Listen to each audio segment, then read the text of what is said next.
Assalamualaikum warahmatullahi wabarakatuh.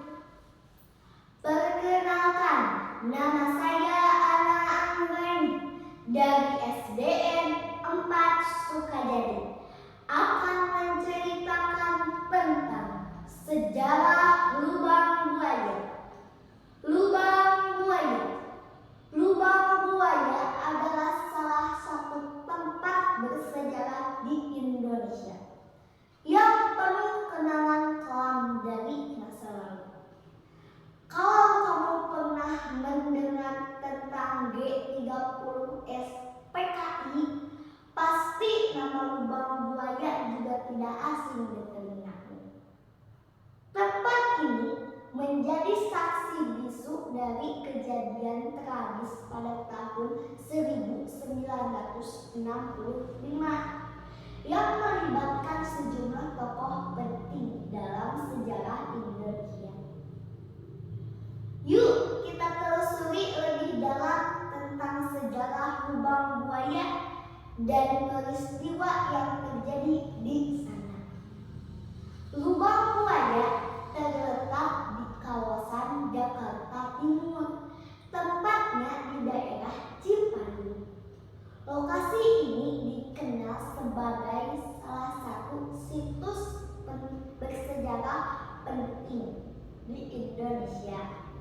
Lubang buaya berada di Kelurahan Lubang Buaya, Kecamatan Cipayung, Jakarta Timur.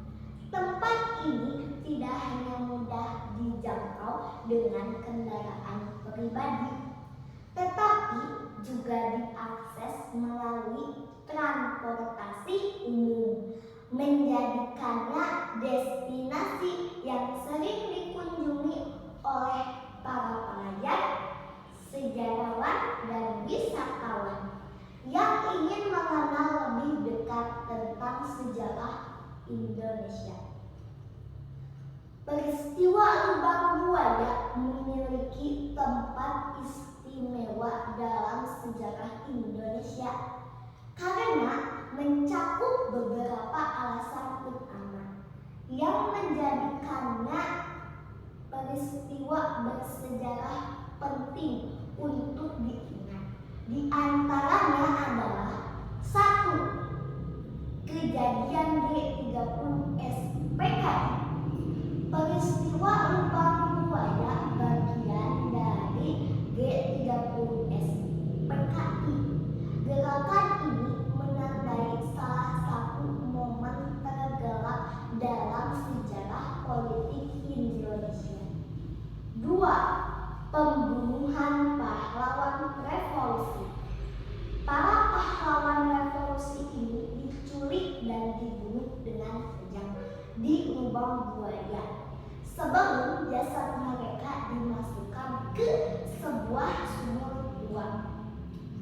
3. Dampak politik dan sosial. Setelah peristiwa ini, terjadi perubahan besar dalam tatanan politik Indonesia. 4. Pembubaran PKI. Peristiwa ini mengakibatkan pembubaran PKI. Pemerintah melakukan tindakan tegas untuk memberantas komunisme Indonesia. 5. Monumen Pancasila Sakti. Sebagai upaya untuk mengenang peristiwa tragis dan menghormati para pahlawan revolusi, dibangunlah Monumen Pancasila Sakti di Lubang Buaya. Peristiwa Lubang Buaya tidak hanya menjadi catatan kelam saja dalam sejarah Indonesia, juga pentingnya menjaga stabilitas politik dan keamanan negara. Mengingat dan mempelajari peristiwa ini membantu kita memahami masa lalu bangsa dan memperkuat tekad untuk menjaga kesatuan dan persatuan Indonesia. Terima